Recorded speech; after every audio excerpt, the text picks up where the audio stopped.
person who is constantly traveling wears a Rudraksh so that he has a cocoon of his own energy, that the outside energies does not disturb him. You will inevitably draw certain negative forces towards you. Does not mean you will be necessarily possessed, but you will trip and fall for nothing, all kinds of things will happen, everything goes wrong.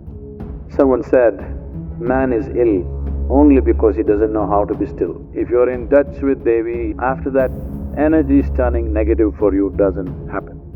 Such things will have no influence on a person who's truly meditative. The more mentally, emotionally distracted and unfocused you are, the more you're susceptible.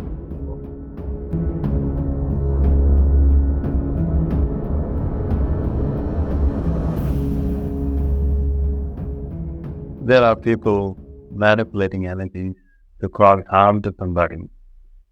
People can even cause death, like in certain parts of India, it's very prevalent.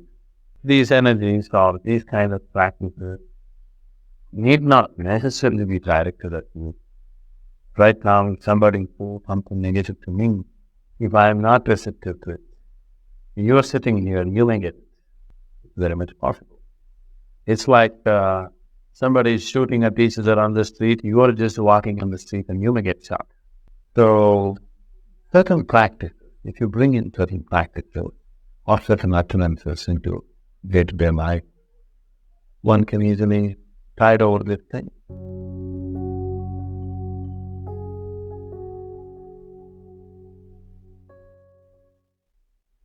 Rudraksh as a seed, this tree mainly grows at certain altitude. Somewhere between 6,500 to 12,000 altitude is where Rudraksh grows in the Himalayan region. And it has very unique vibrations. So person who is constantly traveling wears a Rudraksh so that he has a cocoon of his own energy, that the outside energies does not disturb him. He has a… we call this a kavacha. You know what's a kavacha? It's more like a cocoon. It's a cocoon of your own energy. Wherever you go, you have your private bedroom going with you. It travels with you wherever you go. For people who are in family and social situations, the best thing to wear is always the fire-faced Rudraksh. It is best that it is given to you by somebody who knows what it is. Simply buying it off the shelf from in some shop and wearing it is not a good thing. Normally, the Rudraksh that you find here is always sourced through… there are families who have been dealing with Rudraksh for thousands of years, the same family. They hold it as a sacred duty, it's not just business for them. There's another seed called Bhadraksh, which grows extensively in the northern plains of India, which is a poisonous seed, which looks exactly like this. And especially for the Western tourists in India, now we are making very nice plastic Rudraksh, which looks wonderful, better than this, but it's plastic Rudraksh, okay? So, it is best that it is always taken through a known source, otherwise all kinds of things will come.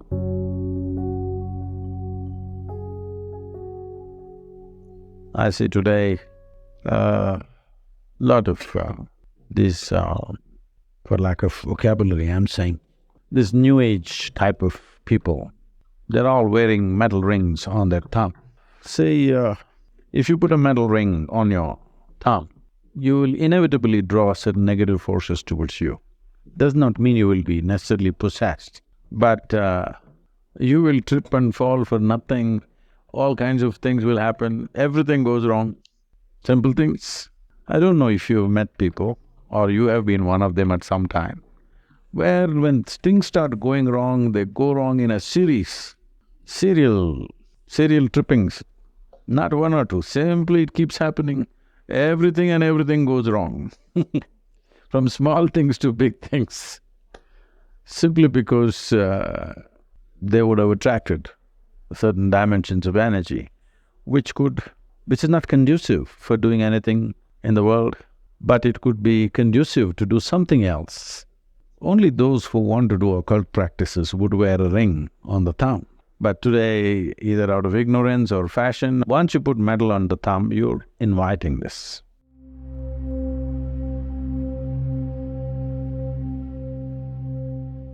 There are hundreds of people who think they are possessed and all this, and we just tell them, you come and sit in the sphere of Dhyana Linga, because there are occult dimensions to Dhyana Linga which just nullifies all this. They go out completely free because the occult dimensions are taken care of in the Dhyana Lingam area.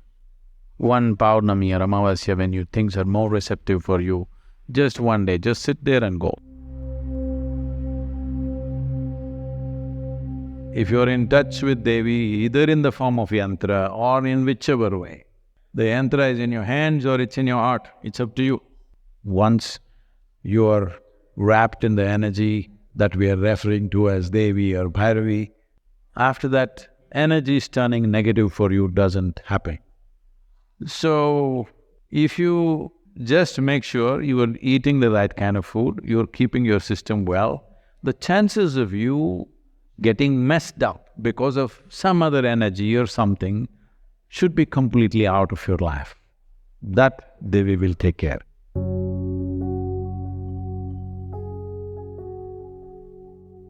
If you're truly meditative, don't even bother about occult. Such things will have no influence on a person who is truly meditative. If you know at least a little bit of silence in you, at least few moments of silence in you in a day, you don't worry about occult. Such things cannot impact a person who knows the stillness of his inner being.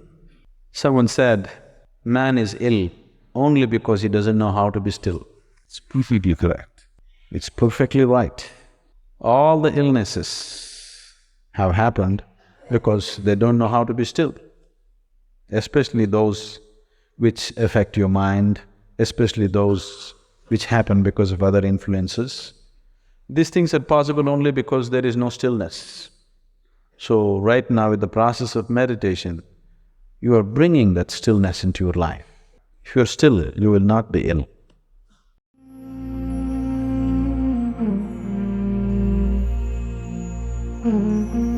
Above all, keeping yourself.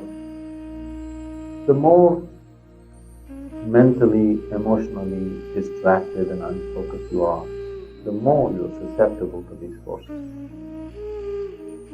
If you are in a certain level of focus and determination, you will see these things they may be like a small road, a bump in the road, they won't be a crash. But if you're in a certain level of destabilization in your emotion and mind, it could lead to a crash.